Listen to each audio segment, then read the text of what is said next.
하나님의 말씀 히브리서 12장 2절 믿음의 주요 또 온전하게 하시는 이인 예수를 바라보자. 아멘. 구약 한 절 더 보겠습니다. 열왕기하 4장 38절에서 41절까지입니다. 한때 온 땅에 기근이 들었을 때 엘리사는 길갈로 돌아가서 예언자의 생도들을 가르치고 있었다. 어느 날 그는 자기 사관에게 큰 솥을 걸고 생도들을 위해 국을 끓이라고 지시하였다.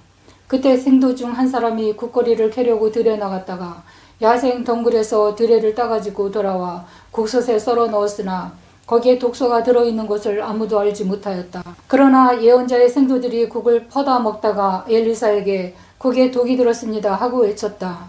그래서 엘리사가 곡식가루를 조금 가져오게 하여 그것을 솥에 던져 넣고 다시 퍼다 먹게 했더니 아무런 해가 없었다. 아멘.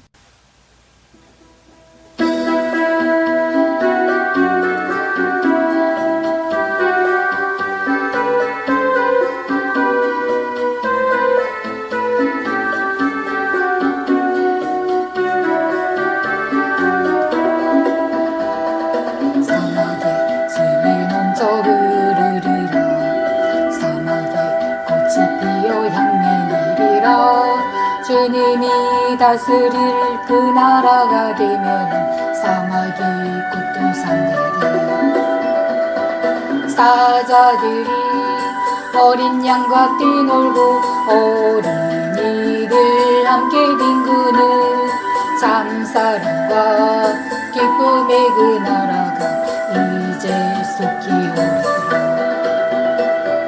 사막에 숲이 우거지리라. 새들 노래하리라. 주님이 다스릴 그 나라가 되면 사막이 낙원되리라.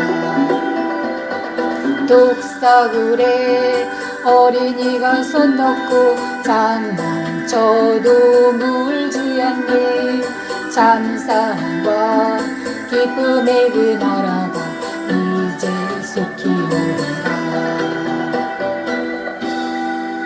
기도하겠습니다. 할렐루야. 살아계신 하나님, 임재하여 주시옵소서. 임재 가운데 주님을 찬양하며 하나님께 나갑니다. 우리의 생각과 중심을 하나님께 올립니다. 이 시간에 하나님 우리의 마음을 받아주옵시고 이 예배 가운데 임하여 주시옵소서.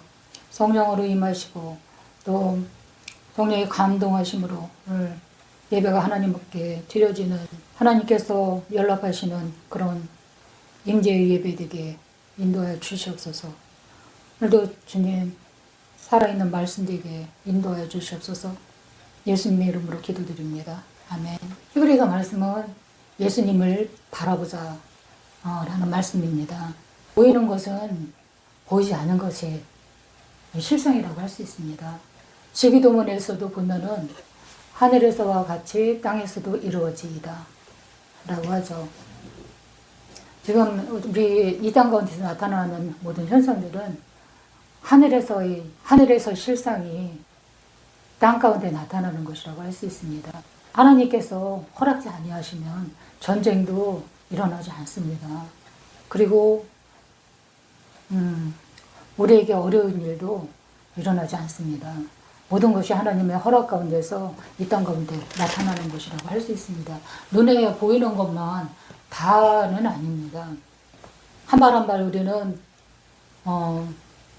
그냥 희미하게 느끼던 그런 영적 세계로 들어가는 것입니다. 이런 세계는 영안으로 보는 거지 마음의 심령의 눈으로 보는 거지 어떤 느낌이나 그런 것으로 보지 않습니다. 눈으로 보는 것이 아닙니다. 오늘 하나님의 말씀은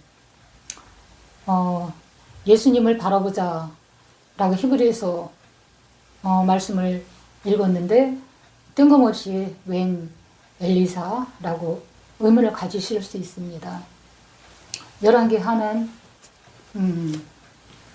엘리사가 나오는 장입니다. 엘리사는 그의 스승 엘리야보다도 갑절의 영감을 구했기 때문에 하나님께서는 그 믿음대로 엘리야보다 엘리사에게 더 많은 기적과 이적을 행하는 그런 도구로서 사용하셨습니다.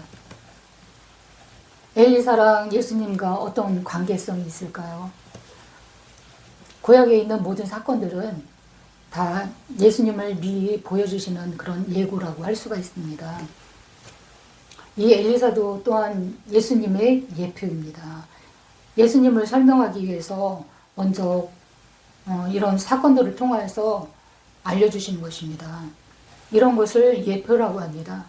구약에 있는 모든 사건 또 인물은 다 예수님을 예표한다고 할 수 있습니다. 예표란 미리 알려주는 표시, 표적이라고 할 수 있습니다. 오늘 열왕기 하의 말씀은 엘리사가 독이 들어서 먹을 수 없는 국을 먹을 수 있는 해독을 해줌으로써 먹을 수 있도록 해준 그런 사건이라고 할 수 있습니다. 이 말씀에서 우리는 알 수 있는 것이 있습니다. 기본적인 내용은 첫 번째로 하나님은 우리를 먹이십니다. 일단은 먹이십니다. 예수님 공생의 기간 3년 동안에 빈들에서 그냥 광야는 빈들이거든요. 아무것도 없는 그런 사막인데 거기서 설교를 많이 하셨죠. 사람들이 할 일이 옛날에는 그다지 많지 않았을 것 같아요. 그러니까 장정만 5,000명. 또 그 밖에 어린애들은 또 얼마나 많겠습니까? 그리고 아여자들이 더 많죠. 하지만 여자들은 수에 들어가지 않기 때문에 장정만 세운 것이 5,000명이었는데 그들이 배고프고 굶주린 것을 아시고 예수님은 오병이어의 기적을 일으키셨죠. 이렇게 하나님은 일단은 하나님은 사람을 먹이실 뿐이 아니라 공중에 나는 새도 먹이시고 또 들의 백합화를 보라. 오늘 있다가 아궁이에 불사름이 되는 그런 백합화지만 영화로운 솔로몬보다도 더 화려하게 잘 입히지 않았느냐라고 말씀하시죠. 두 번째는 하나님은 독을 해독시키는 분이십니다. 우리가 먹을 수 있는 것도 있지만 먹지 못하는 것도 상당히 많습니다. 독이 들어서. 엘리사가 국에다가 넣은 가루가 밀가루인지 찹쌀가루인지 또 비법가루인지 우리는 알지 못합니다. 하지만 엘리사가 국에다 놓은 그 가루가 비법의 가루는 아닐 것입니다. 뭐 마술을 부리는 그런 가루가 있는 것은 아니거든요. 다만 믿음으로 행할 때 이런 기적이 일어난다는 그런 것입니다. 성령님이 일을 하신 것이죠. 성령님은 예수님의 영, 또 하나님의 영이십니다. 그 성령이 오셔서 해독을 해주신 것이죠. 원래는 식물이든 짐승이든 사람이든 독이 없는 상태였습니다. 처음 창조하실 때는 순수한 그런 모습, 온전한 모습, 얼마나 하나님께서 보시기에 좋았으면 참 좋았더라 라고 말씀하셨겠습니까? 그런데 그 죄가 들어와서 우리의 그 순수한 그 본성이 더럽혀져서 부패하고 독이 가득한 그런 모습으로 바뀐 것입니다. 그렇다고 해서 하나님의 형상을 아주 잃어버린 것은 아니고 하나님의 형상도 있고 또 부패한 죄성도 가지고 있고 그래서 이중적인 그런 인격을 가진 이중적인 존재가 된 것입니다. 요즘은 이중인격도 아니고 다중인격이라고 하죠. 여러 가지 세상이 다양하다 보니까 인격들도 굉장히 다양한 그런 모습으로 나타나는 것 같습니다. 지킬 박사와 하이드라는 소설이 있죠. 웬만하면 거진 다 읽어보셨을 것입니다. 안 읽어봤더라도 뭐 여러 군데서 이제 예화적으로 이제 사용하니까 대충은 알고 계실 줄 믿습니다. 이 지킬 박사가 의사죠. 굉장히 인격이 있는 분이고 또 사람을 고치는 분이니까 존경을 받는 사람이죠. 그런데 낮에는 지킬 박사로, 밤에는 마귀가 되어서 악한 짓을 하고 우리 이중적인 모습을 잘 나타내준 그런 소설이라고 볼 수 있습니다. 그것이 우리의 모습이거든요. 드러나지 않았을 뿐 우리도 그런 죄성을 가지고 있습니다. 죄의 유혹을 가지고 있는데 그 유혹을 뿌리치면 그 죄의 유혹을 뿌리쳐야 되는 것입니다. 그렇지 않으면 자기 자신을 죽이고 또 이웃을 죽이고 사회에 악한 영향력을 끼치는 그런 자로 살게 됩니다. 성령님께서는 이렇게 독이 든 국도 고치시지만 우리의 인격도 고치십니다. 우리는 영과 혼과 육을 가지고 있는데 성령님께서는 이 영과 혼과 육을 다 도로 만지십니다. 그러면서 혼을 주로 만지죠. 영은 하나님과 소통하는 그런 기관이니까 이제 손을 보시는데 그 혼이 이제 하나님께 순종을 하고 하나님의 말씀대로 살면 이제 영적인 사람으로 변해가는 것입니다.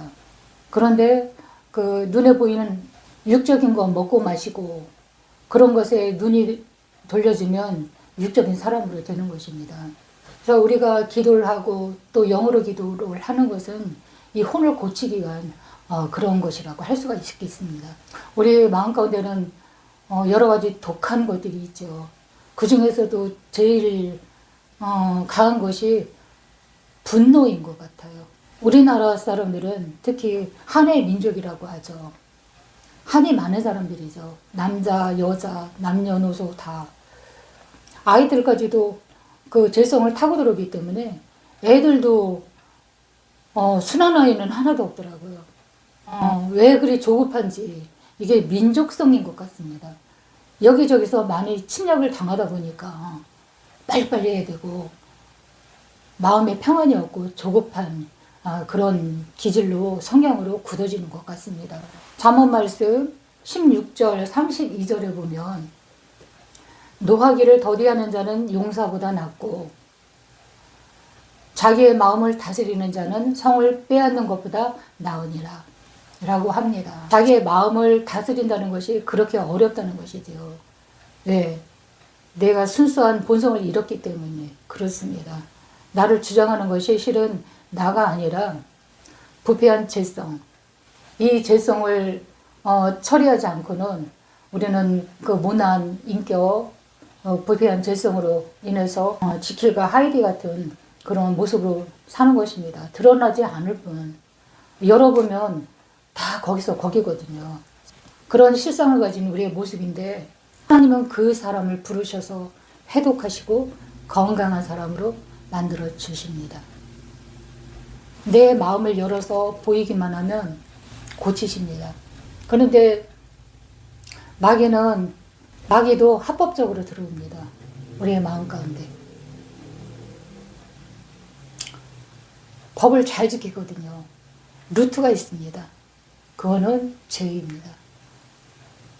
우리가 죄를 지면 얘가 합법적으로 들어와서 집을 짓고 자기 집처럼 생활을 합니다.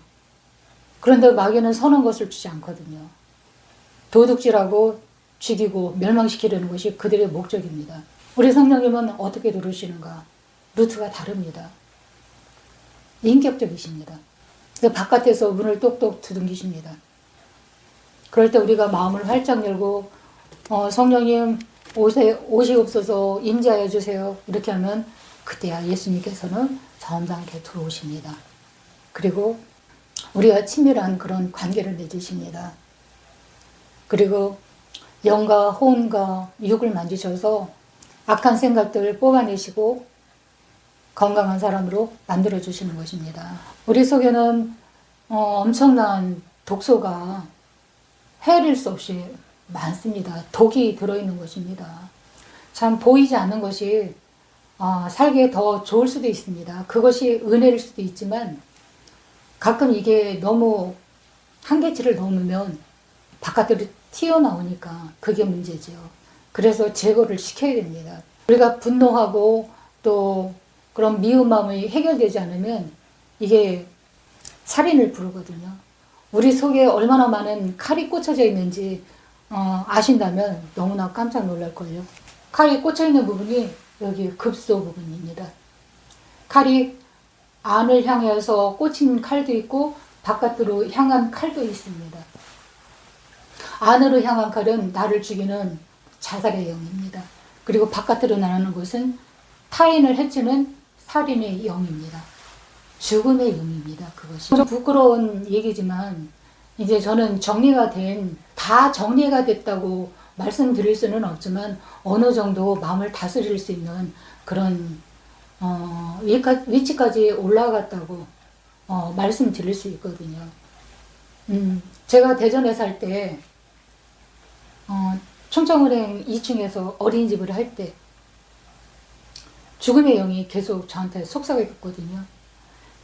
몇 가지 게 살아서 뭐하니, 그냥 죽지, 죽어버려. 그럼 어떻게 죽지? 숨을 안 쉬어볼까? 아니면 혀를 물어볼까? 그런데 그때 꿈으로 그런 상태를 보여주셨는데 양초에 불이 가물가물 붙어 있더라고요. 근데 꺼버려요. 입김을 세게 불어서 후 하고 붑니다. 그런데 이 촛불이 안 꺼지더라고요. 그래서 이번에는 두 손을 사용해갖고 이렇게 비빕니다. 근데도 안 죽더라고요. 그래서 이번에는 양동이에다가 물을 퍼다가 팍 부어버립니다. 그런데도 안 죽더라고요. 그리고 또 다른 장면이 또 한 칸 더 보이는데 가스레인지에 불이 활활 타고 있더라고요. 그래서 그냥 학교에서 불이 났을 때 처리하는 방법에 대해서 알려주시지 않습니까? 담요에다 물을 잔뜩 묻혀서 팍 덮어버립니다. 그런데도 안 꺼지더라고요. 마귀는 우리를 죽이려고 생각 속에서 막 주장질을 하거든요. 죽어버려. 너 별로 가차없는 그런 존재야. 그리고 너 머리도 별로 안 좋잖아. 살기는 또 얼마나 힘드니. 그냥 죽어버려. 이렇게 속삭거리거든요. 마음간대에서 그렇습니다. 그런데 성령님은 안 그러세요. 꺼져가는 심지를 끄지 아니하고 상한 갈대를 꺾지 않으신다. 이사야 말씀에 나오거든요. 제가 스스로 그 마귀의 속삭거림에 동조를 해서 그 촛불을 끄려고 했던 건 내 생명의 촛불을, 생명의 심지를 끄려는 그런 일이었습니다. 그런데 성령님께서 꽉 잡고 계시니까 이 생명의 심지가 꺼지지 않았던 것입니다. 그래서 제가 살았고 지금 이 자리에 섰습니다.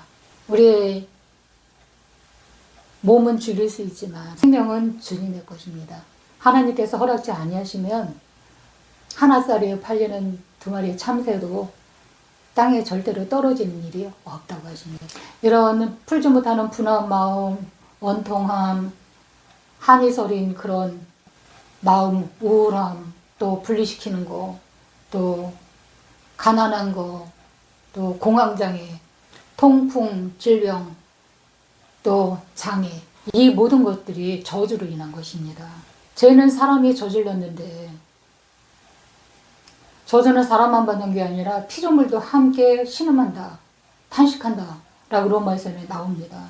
그리고 동물은 사나워지고 또 독이 생겨서 그 독을 자기 자신을 지키기 위해서 독을 뿜어대는 것입니다. 그리고 식물까지도 다 독이 있습니다. 로마서 8장 22절에는 이렇게 말하는 거예요. 우리는 지금까지 모든 피조물들이 함께 신음하며 고통당하고 우리 몸이 구원받기를 갈망합니다. 피조물도 구원받기를 갈망합니다. 동물들도 갈망합니다. 인간이 온전한 죄에서 해방될 때 구원을 받으면 피조물들도 다 함께 구원을 받는 것입니다. 하나님은 예정한 사람들을 부르시고 그 부르신 사람들을 의롭다 인정하십니다. 그리고 또 의롭다고 하신 그들을 영화롭게 하십니다. 죄는 그대로 있죠. 회칠한 무덤같이 그 속에 그대로 그 썩은 시체가 있습니다. 하지만 은혜로 덮고 가는 것입니다. 여기서는 예수님의 보혈로 대신 저주를 받아주셨기 때문에 너는 죄 없어. 내가 다 짊어졌어. 라고 하시는 것입니다. 하나님의 자녀가 되는 권세를 받고 영화롭게 된 것입니다. 오늘 아침에 잠깐 유튜브를 보았습니다. 그 카톨릭에서 황신부님 유튜브가 올라왔더라고요. 그 성함까지는 제가 기억이 잘 안 나는데 이분이 스타 신부시더라고요. 굉장히 인기가 높고 구독자도 많고 어르신들이 굉장히 열광하는 그런 분이신 거를 제가 알고 있거든요. 그런데 어떤 뭐랄까 그분의 영성이 약간 엿보이더라고요. 회칠한 무덤에 대해서 말씀을 하시는데 아전인수격으로 말씀을 하시더라고요. 제가 느끼기에는 그렇습니다. 회칠한 무덤이란 썩은 시체를 땅에다 묻고 그 위에다 흙을 덮은 다음에 하얀 회칠을 덮는 거거든요. 그러면 썩은 시체가 안 보이는 거잖아요. 그리고 그 위에 잔디를 덮는 것입니다. 왜? 죽으면 무섭고 더러우니까. 죽으면 사람이 썩지 않습니까? 벌레가 끼지 않습니까? 그러니까 그것이 싫으니까 회칠을 하는 것입니다. 옆에다 두고 살 수는 없으니까. 그러면서 윤석열 대통령에 대해서 내란 대통령 윤석열 호칭도 안 붙이고 그런 그분에 대한 말씀을 하더라고요.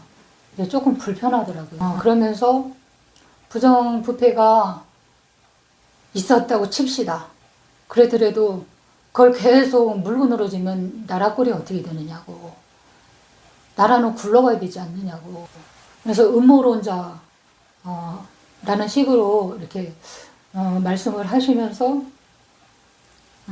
악한 정권이라도 그냥 받아들이고 수용해야 된다. 그러면서 재판관들은 회칠하는 무덤이라고 위선자들이라고 그렇게 표현을 하셔서 제가 좀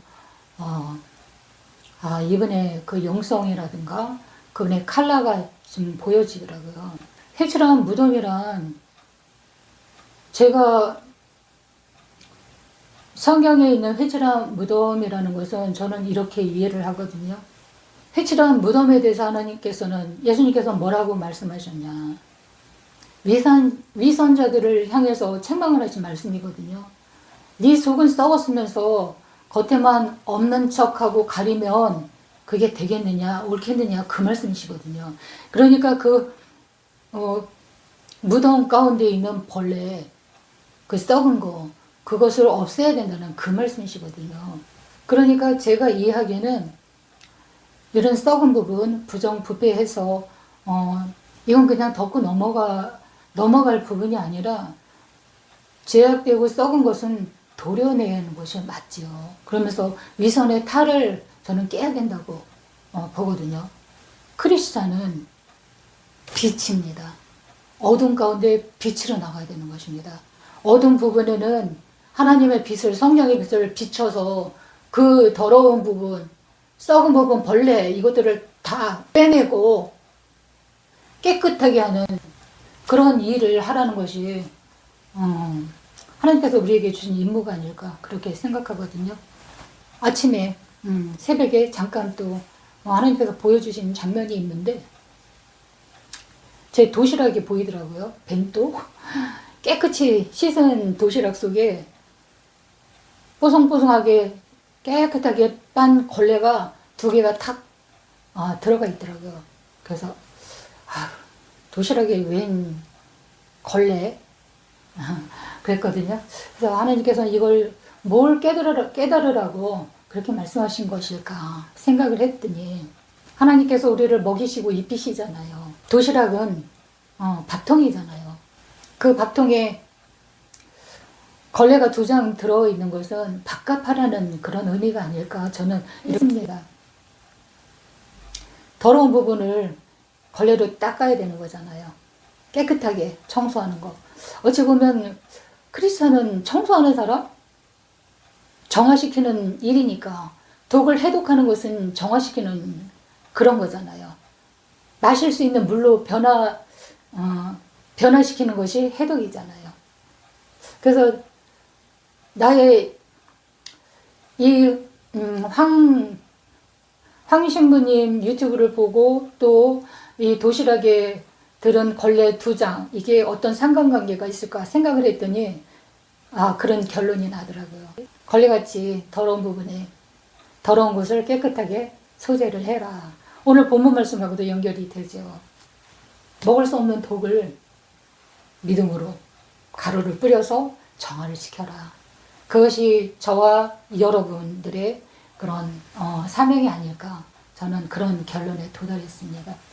왜냐하면 예수님이 한 일을 우리도 따라서 하는 거거든요. 제자의 도, 그것이 제자로 사는 그런 길이 아닐까, 그렇게 생각을 했습니다. 세 번째, 우리에게는 하나님이 필요합니다. 왜냐하면 우리가 아무리 선행을 했다고 해서 이 독이 제거되지 않거든요. 금식을 하고 또 병원에 훈련을 하죠. 사순절이 되면 우리는 탈탈 털어서 회개를 합니다. 쥐 짜듯이 정말 제가 진 게 뭘까 많이 생각을 하고, 우리 어머니는 나는 죄 진 게 없는데 네, 그렇게 말씀하시기도 하고, 이런 금식하고 기도하고 회개하는 거는 경건에는 약간의 훈련이 됩니다. 경건한 자가 되어야 됩니다. 하지만 이 해독하는 문제에 대해서는 근본을 고치지 못합니다. 성령님만이 우리의 근본을 고치십니다. 그래서 성령님이 우리는 필요합니다. 우리는 알게 모르게 쌓아온 그 기준과 틀이 굉장히 단단하고 튼튼합니다. 가나마다 현장에서 잡힌 여인이 있습니다. 그때 예수님께서는 율법서에 보면 가나마다 현장에서 잡힌 여자 남자는 돌로 쳐서 죽이라, 그것이 율법이거든요. 그런데 남자는 이미 도망가서 없었고 여자만 잡힌 것 같습니다. 그랬더니 사람들이 율법대로 돌을 들어서 치고 돌을 하나씩 다 들었습니다. 그런데 예수님께서 오셔서 땅에다 뭔가를 끄적이셨습니다. 그랬더니 사람들이 돌을 다 놓고 다 각자 제 길로 갔다고 나옵니다. 예수님께서는 땅에다 뭐라고 쓰셨을까? 여러분은 생각해 보셨나요? 저는 알 것 같아요. 너는 어떻니? 저도 기준과 틀이 굉장히 강한 사람이거든요. 그리고 도덕적으로 살려고 많이 노력했던 그런 사람이고, 내가 도덕적인 기준이 좀 높죠. 그러니까 저한테 용납이 안 되는 사람들이 많아요. 적이 많은 거죠. 그리고 이 사역하는 사역자로서 또 하고 싶지 않은 일을 하게 될 때도 있습니다. 그러면 한번 버틴겨 봅니다. 이거 하기 싫어요. 이거 하면 안 돼요? 제가 그렇게 말합니다. 그리고 내가 용납되지 않는 사람, 절대로 안 됩니다. 안 돼요. 성경에 나왔지 않습니까? 믿지 않는 자와 같이 멍에를 치면 안 된다고 말씀하셨지 않습니까? 말씀을 근거로 잡아서 저는 막 3일 금식하고 제 뜻대로 안 되면 막 금식하고 막 이랬거든요. 그런데 하나님께서 딱 한마디 하셨습니다. 예수님은 여러 말씀 안 하십니다. 그냥 축약적으로 한마디만 딱 깨질 정도로 알아듣게 말씀하십니다. 너는 어떠니? 그 말씀을 듣고 저는 입을 막을 했습니다. 할 말이 없더라고요. 그냥 입을 닫아버렸습니다. 그리고 그 다음부터는 반항을 안 합니다. 하나님이 오르십니다. 왔습니다. 그냥 아멘. 뭐라고 하시면 내 뜻대로 안 맞아도 아멘. 저 아이를 용납해라. 네, 알겠습니다. 그런 사람으로 제가 바뀌어졌습니다. 예수님께서는 이런 우리를 정죄치 아니하시고 품어주셨는데, 내가 무엇이라고 죄성이 가득한 내가 상대를 어떻게 용납을 못하고 내 죄를 헤아리겠습니까? 우리는 독사의 자식이었습니다. 이 독사의 자식들아, 독한 말을 예수님은 하셨습니다. 우리 심령을 보신 거죠. 우리 악함을. 그런 독성이, 죄성이 우리 속에는 그득그득합니다. 10,000개, 1,000개 이 정도가 아니라 10만 개 그 이상일 것 같습니다. 어떤 목사님이 자기는 2조개를 빼냈다고 하더라고요. 악한 영이 그렇게 많더래요.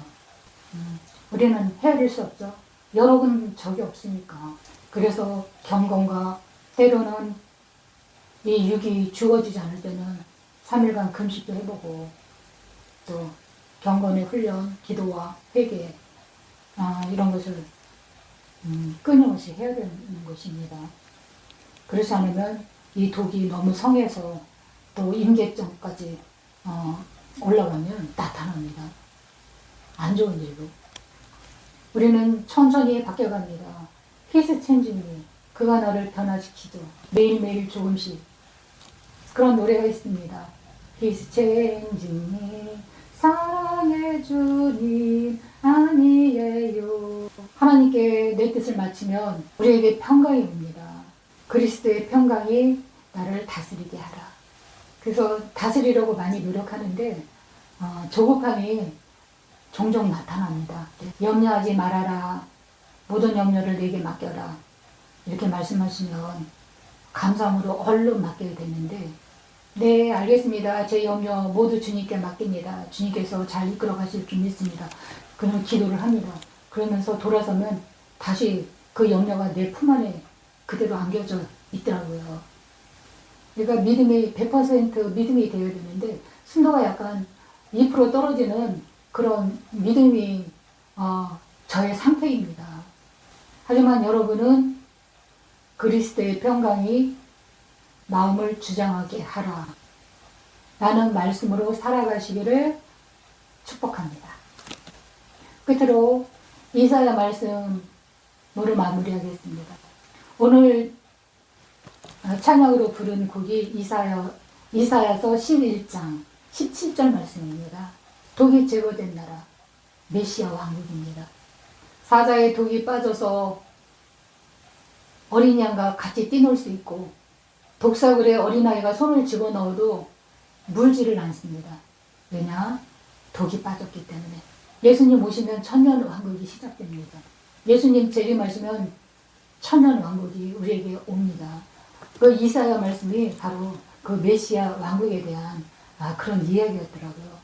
제가 처음에 기도원 갈 때 마음이 상태가 굉장히 안 좋았거든요. 죽지 못해 하나님 만나면 살 길이 있으려나 하고 갔는데 그곳의 삶도 만만치가 않았습니다.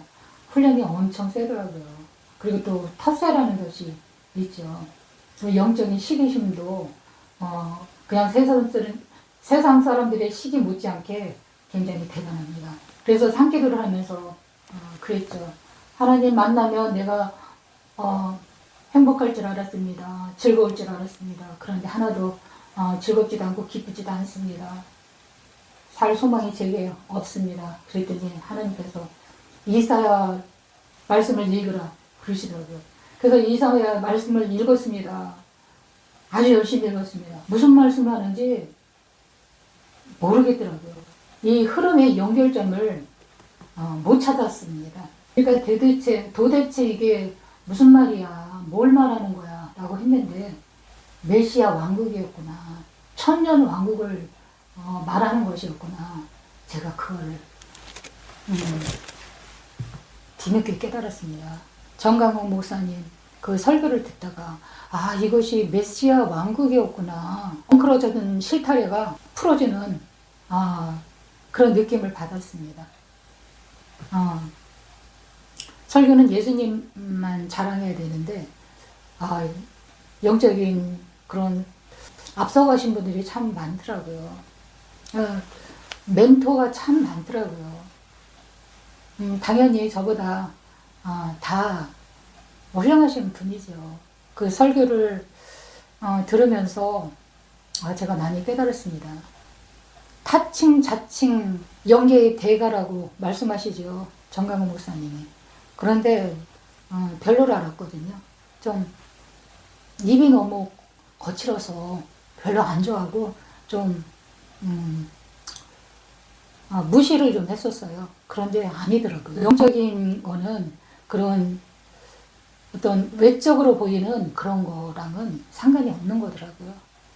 그래서 참 여러 목사님들의 설교를 들으면서 참 깨닫는 것이 참 많더라고요. 그래서 여전히 저는 배울 점이 많고 영적으로 이제 걸음 많은 단계고 그분들은 앞서가신 분들이고 제가 배울 점이 참 많은 분들이다. 그러면서 모든 그런 하나님의 일을 하는 분들을 제가 이제 존경하기로 했습니다. 목표를 안다는 것은 참 중요합니다. 이런 이사야 말씀도 이것이 무슨 목적으로 기록을 해 있는지, 방향은 어딘지, 방향성을 안다면 이것을 잘 풀어지거든요, 말씀이. 그런데 이 방향성을 모르고 목표점이 뭔지를 모르면은 헤맵니다. 아무리 읽어도 이 말씀이 떨어지지가 않아요. 그런데 그 말씀 딱 한마디, 메시아 왕국이야. 이럴 때 그 엉킨 실타래가 풀어졌던 것처럼 우리는 목표 지점을 알고 가야 됩니다. 시대가 변하고 세대가 또 바뀌고 해도 우리는 점점 육은 쇠퇴해지고 영은 날마다 본영을 향해서 가는 발걸음입니다. 그 목표 지점은 천년 왕국입니다. 그곳에서는 천년 동안 예수님과 함께 왕같은 제사장으로서 다스리게 되는 것입니다. 누구를? 세상 사람들을. 하나님은 우리를 왕같은 제사장 나라를 삼으시겠다고 말씀하셨습니다. 이 왕같은 제사장이 되기 위해서는 우리가 자격을 갖춰야 되겠죠. 죄를 다 끄집어내서 처리를 해야 됩니다. 하나님 앞에 이런 죄된 속성, 부패된 마음, 속에 있는 독한 그런 마음들, 이런 독소 부분들을 다 제거를 해야 됩니다. 우리의 힘으로 되는 것이 아니라 우리가 하나님께 올려드리고 맡길 때 하나님께서 하시는 것입니다. 참 쉽죠. 그냥 마음을 드리기만 하면 하나님께서 해주시니 우리는 그냥 입만 올려드리면 되는 거니까 그냥 감사할 뿐입니다. 이 천년 왕국에 들어갈 자는 하나님께 우리의 영과 혼과 육을 맡기고 죄성이 제거된 그런 자들이 함께 가는 곳입니다.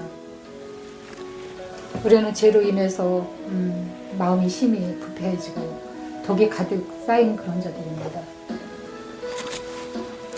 그런 하나님은 우리를 부르시고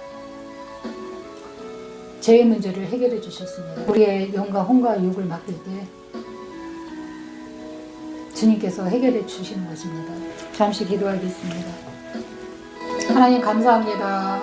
우리는 하나님 눈으로 보이지 않습니다. 하지만 주님 계시고 마음으로 하나님 계심을 느낍니다. 하나님의 인재하심과 또 돌보심과 우리 마음 가운데 독소를 제거해 주셔서 우리가 죄의 평강과 희락과 또 기쁨이 충성과 양성과 자비와 온유함이 또 인내함이 또 절제가 그런 성령의 열매를 맺어가는 그런 자들 될 수 있도록 도와주시옵소서. 한 주간의 삶 가운데도 우리 하나님 은혜 내려주시고 우리 마음 다스릴 수 있도록 도와주시고 이 독소들이 하나하나 드러나게 하셔서 처리할 수 있는 그런 은혜를 허락하여 주시옵소서. 하나님 손에 이 모든 것들을 올려드릴 때 우리 주님께서 대신 처리해 주시고 주의 평강으로 이끌어 주심을 믿습니다. 예수님의 이름으로 기도드립니다. 아멘.